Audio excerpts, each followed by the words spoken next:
नमस्कार साथियों। मैं अनीता श्रीवास्तव आपका हार्दिक अभिनंदन करती हूँ।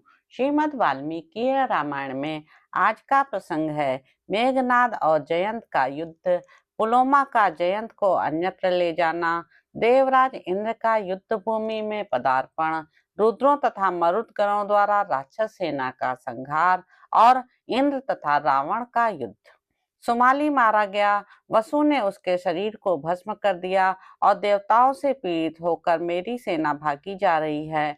यह देख रावण का बलवान पुत्र मेघनाद कुपित हो समस्त राक्षसों को लौटाकर देवताओं से लोहा लेने के लिए स्वयं खड़ा हुआ। वह महारथी वीर इच्छानुसार चलने वाले अग्नितुल्य तेजस्वी रथ पर आरूढ़ हो वन में फैलने वाले प्रज्वलित दावा नल के समान उस देव सेना की ओर दौड़ा। नाना प्रकार के आयुध धारण करके अपनी सेना में प्रवेश करने वाले उस मेघनाद को देखते ही सब देवता संपूर्ण दिशाओं की ओर भाग चले। उस समय युद्ध की इच्छा वाले मेघनाद के सामने कोई भी खड़ा ना हो सका। तब भयभीत हुए उन सब देवताओं को फटकार कर इंद्र ने उनसे कहा, देवताओं, भय ना करो, युद्ध छोड़ के ना जाओ और रण क्षेत्र में लौट आओ। यह मेरा पुत्र जयंत, जो कभी किसी से परास्त नहीं हुआ है, युद्ध के लिए जा रहा है। तदंतर इंद्र पुत्र जयंत देव अद्भुत सजावट से युक्त रथ पर आरूढ़ हो युद्ध के लिए आया। फिर तो सब देवता सची पुत्र जयंत को चारों ओर से घेर कर युद्ध स्थल में आए और रावण के पुत्र पर प्रहार करने लगे। उस समय देवताओं का राक्षसों के साथ और महेंद्र कुमार का रावण पुत्र के साथ उनके बल पराक्रम के अनुरूप युद्ध होने लगा। रावण कुमार मेघनाद जयंत के सारथी मातली पुत्र गोमुख पर सुवर्ण भूषित बाणों की वर्षा करने लगा। सची पुत्र जयंत ने भी मेघनाद के सारथी को घायल कर दिया। तब कुपित हुए मेघनाद ने जयंत को भी सब ओर से छत विछत कर दिया। उस समय क्रोध से भरा हुआ बलवान मेघनाद इंद्रपुत्र जयंत को आंखें फाड़ फाड़ कर देखने और बाणों की वर्षा से पीड़ित करने लगा। अत्यंत कुपित हुए रावण कुमार ने देवताओं की सेना पर भी तीखी धार वाले नाना प्रकार के सहस्त्रों अस्त्र शस्त्र बरसाए। उसने सदग्नि, मूषल, प्रास, गदा, खड्ग और फरसे गिराए तथा बड़े बड़े पर्वत शिखर भी चलाए। शत्रु सेना के संहार में लगे हुए रावण कुमार की माया से उस समय चारों ओर अंधकार छा गया, अतः समस्त लोग व्यथित हो उठे। तब सची कुमार के चारों ओर खड़ी हुई देवताओं की वह सेना बाणों द्वारा पीड़ित हो अनेक प्रकार से अस्वस्थ हो गई। राक्षस और देवता आपस में किसी को पहचान न सके। वे जहां तहां बिखरे हुए चारों ओर चक्कर काटने लगे। अंधकार से आच्छादित होकर वे विवेक शक्ति खो बैठे थे। अतः देवता देवताओं को और राक्षस राक्षसों को ही मारने लगे तथा बहुतेरे योद्धा युद्ध से भाग खड़े हुए। इसी बीच में पराक्रमी वीर दैत्यराज पुलोमा युद्ध में आया और शची पुत्र जयंत को पकड़कर वहां से दूर हटा ले गया। वह शची का पिता और जयंत का नाना था, अतः अपने दौहित्र को लेकर समुद्र में घुस गया। देवताओं को जब जयंत के गायब होने की बात मालूम हुई, तब उनकी सारी खुशी छिन गई और वे दुखी होकर चारों ओर भागने लगे। उधर अपनी सेनाओं से घिरे हुए रावण कुमार मेघनाद ने अत्यंत कुपित हो देवताओं पर धावा किया और बड़े जोर से गर्जना की। पुत्र लापता हो गया और देवताओं की सेना में भगदड़ मच गई है। यह देखकर देवराज इंद्र ने मातली से कहा, मेरा रथ ले आओ। मातली ने एक सजा सजाया महाभयंकर दिव्य एवं विशाल रथ लाकर उपस्थित कर दिया। उसके द्वारा हाँके जाने वाला वह रथ बड़ा ही वेगशाली था। तदंतर उस रथ पर बिजली से युक्त महाबली मेघ उसके अग्रभाग में वायु से चंचल हो बड़े जोर जोर से गर्जना करने लगे। देवेश्वर इंद्र के निकलते ही नाना प्रकार के बाजे बज उठे। गंधर्व एकाग्र हो गए और अप्सराओं के समूह नृत्य करने लगे। तत्पश्चात रुद्रों, वसुओं, आदित्यों, अश्विनी कुमारों और मरुदगणों से घिरे हुए देवराज इंद्र नाना प्रकार के अस्त्र शस्त्र साथ लिए पुरी से बाहर निकले। इंद्र के निकलते ही प्रचंड वायु चलने लगी, सूर्य की प्रभा फीकी पड़ गई और आकाश से बड़ी बड़ी उल्काएं गिरने लगी।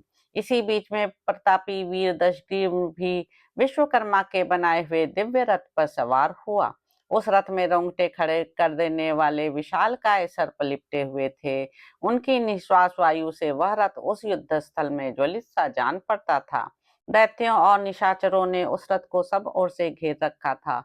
सम्रांगण की ओर बढ़ता हुआ रावण का वह दिव्य रथ महेंद्र के सामने जा पहुंचा। रावण अपने पुत्र को रोककर स्वयं ही युद्ध के लिए खड़ा हुआ। तब रावण पुत्र मेघनाद युद्ध स्थल से निकलकर चुपचाप अपने रथ पर जा बैठा। फिर तो देवताओं का राक्षसों के साथ घोर युद्ध होने लगा। जल की वर्षा करने वाले मेघों के समान देवता युद्ध स्थल में अस्त्र शस्त्रों की वर्षा करने लगे। राजन, दुष्टात्मा कुंभकर्ण नाना प्रकार के अस्त्र शस्त्र लिए किसके साथ युद्ध करता था, इसका पता नहीं लगता था। वह अत्यंत कुपित हो दांत, लात, भुजा, हाथ, शक्ति, तोमर और मुग्दर आदि जो ही पाता उसी से देवताओं को पीटता था।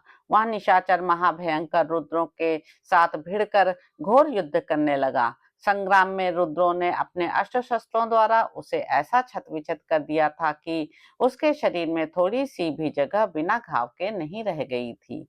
कुंभकर्ण का शरीर शस्त्रों से व्याप्त हो खून की धारा बहा रहा था। उस समय वह बिजली तथा गर्जना से युक्त जल की धारा गिराने वाले मेघ के समान जान पड़ता था। तदंतर घोर युद्ध में लगी हुई उस सारी राक्षस सेना को रणभूमि में नाना प्रकार के अस्त्र शस्त्र धारण करने वाले रुद्रों और मरुदगणों ने मार भगाया। कितने ही निशाचर मारे गए, कितने ही कटकर धरती पर लौटने और छटपटाने लगे, और बहुत से राक्षस प्राणहीन हो जाने पर भी उस रणभूमि में अपने वाहनों पर ही चिपटे रहे। कुछ राक्षस रथों, हाथियों, गधों, ऊंटों, सर्पों, घोड़ों, शिशुमारों, वराहों तथा पिशाच मुख वाहनों को दोनों भुजाओं से पकड़कर उनसे लिपटे हुए निश्चेष्ट हो गए थे। कितने ही जो पहले से मूर्छित होकर पड़े थे, मूर्छा दूर होने पर उठे, किंतु देवताओं के शस्त्रों से छिन्न भिन्न हो मौत के मुख में चले गए। प्राणों से हाथ धोकर धरती पर पड़े हुए उन समस्त राक्षसों का इस तरह युद्ध में मारा जाना जादू सा आश्चर्यजनक जान पड़ता था। युद्ध के मुहाने पर खून की नदी बह चली, जिसके भीतर अनेक प्रकार के शस्त्रग्राहों का भ्रम उत्पन्न करते थे। उस नदी के तट पर चारों ओर गीध और कौवे छा गए थे। इसी बीच में प्रतापी दशग्रीव ने जब देखा कि देवताओं ने हमारे समस्त सैनिकों को मार गिराया है, तब उसके क्रोध की सीमा न रही। वह समुद्र के समान दूर तक फैली हुई देव सेना में घुस गया और सम्रांगण में देवताओं को मारता एवं धाराशाही करता हुआ तुरंत ही इंद्र के सामने जा पहुंचा। तब इंद्र ने जोर जोर से टंकार करने वाले अपने विशाल धनुष को खींचा। उसकी टंकार ध्वनि से दशों दिशाएं प्रतिध्वनित हो उठी। उस विशाल धनुष को खींचकर इंद्र ने रावण के मस्तक पर अग्नि और सूर्य के समान तेजस्वी बाण मारे। इसी प्रकार महाबाहु निशाचर दशग्रीव ने भी अपने धनुष से छूटे हुए बाणों की वर्षा से इंद्र को ढक दिया। वे दोनों घोर युद्ध में तत्पर हो जब बाणों की वृष्टि करने लगे, उस समय सब और सब कुछ अंधकार से आच्छादित हो गया। किसी को किसी भी वस्तु की पहचान नहीं हो पाती थी। तो इस प्रकार साथियों, उत्तरकांड में निहित 28वां सर्ग यहाँ पर समाप्त होता है। इसके अगले अंक में आप जानेंगे कि रावण का देव सेना के बीच से होकर निकलना, देवताओं का उसे कैद करने के लिए प्रयत्न, मेघनाद का माया द्वारा इंद्र को बंदी बनाना तथा विजयी होकर सेना सहित लंका को लौटना। तो अब आपसे अगले अंक में मुलाकात होगी। मेरे YouTube चैनल संवाद विद अनीता को लाइक करें, शेयर करें, सब्सक्राइब करें। धन्यवाद साथियों।